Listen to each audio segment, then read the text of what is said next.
Here's a CEO's worst nightmare. You have top talent, a clear strategy, and strong products, but growth stalls.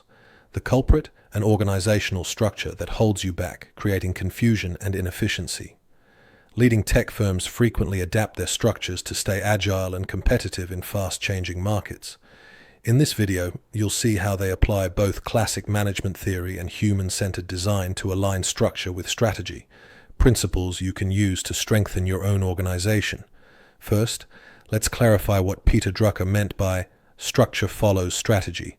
It means your organizational setup should support your business goals, not the other way around. Understanding this relationship is essential before exploring the underlying architecture that shapes high-performing teams. If you're new here, please subscribe and like, because I share tips to help you improve your career. Henry Fayol's management theories remain foundational to how organizations structure their teams for performance. His principle of division of labor explains why companies like Google organize engineering groups into specialized pod units. Each pod focuses on a clear technical domain, which enables deep expertise and rapid problem solving, while the overall structure supports collaboration across the organization. Fayol's broader framework, emphasizing planning, organizing, and coordination, still guides how leaders think about balancing specialization and integration. Apple provides a clear example of how structural choices drive results. When Steve Jobs returned in 1997, he unified Apple under a single profit and loss statement, eliminating product line general managers and consolidating the company into functional departments. Senior vice presidents were given authority over core functions such as hardware, software, and design, rather than over specific products. This allowed Apple's most skilled experts to make decisions within their specialties and enabled seamless integration of hardware and software. The iPhone's success is a direct outcome of this approach. Apple could coordinate development across teams and respond quickly to technological shifts, while competitors struggled with fragmented structures. Jobs also placed a premium on recruiting highly skilled, self-motivated individuals who shared Apple's vision, reinforcing a culture of excellence and accountability within this functional model. Flat organizational structures, common among tech companies like Google, reduce the number of management layers between executives and frontline employees. This empowers teams to make decisions quickly and encourages innovation at every level. Startups and high-growth firms often rely on these flatter models to maintain agility as they scale, ensuring that information flows freely and teams can adapt to changing market demands. When structure and strategy become misaligned, bottlenecks emerge and collaboration suffers. Teams may encounter delays, unclear responsibilities, or missed opportunities, not because of individual shortcomings, but because the underlying connections are no longer supporting the organization's goals. Recognizing these patterns is the first step toward building stronger, more responsive teams. To address these challenges, leaders look to design principles that clarify how structure shapes behavior. The next step is to examine how thoughtful design, not just more design, can create organizations that pivot and adapt with minimal friction. If you're finding this helpful, please subscribe and like, because it helps us create content that matters to you. Also, if you want to take your skills further, check out our executive education and executive coaching programs at execbeat.com.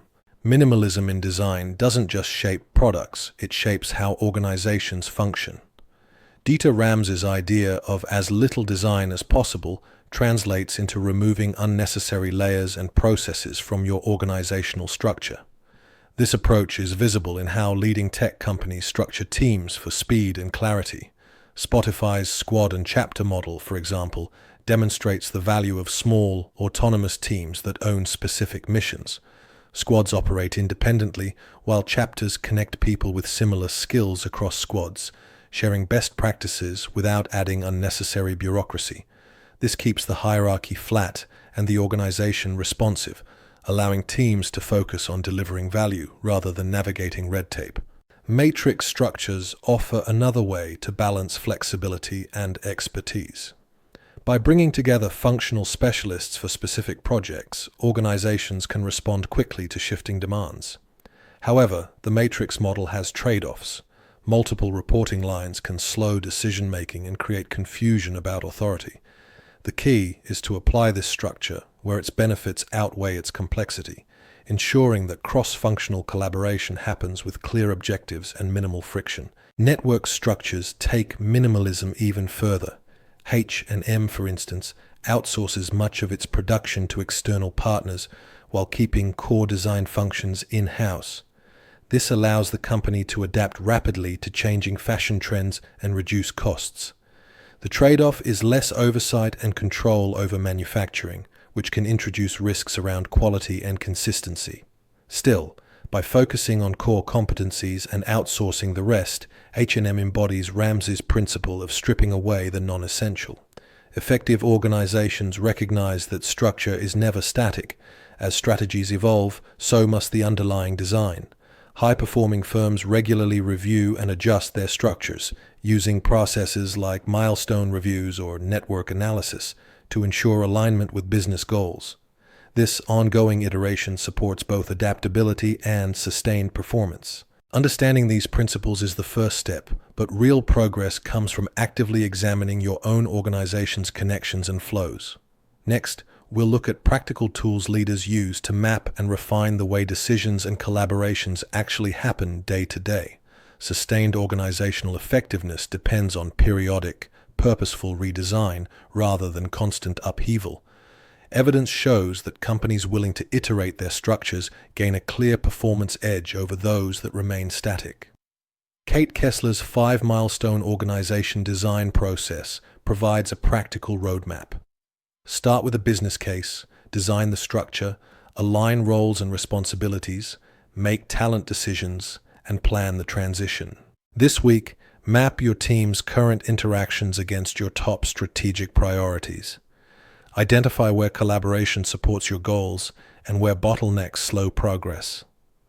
Use these insights to inform each milestone, focusing on essential changes that support your strategy.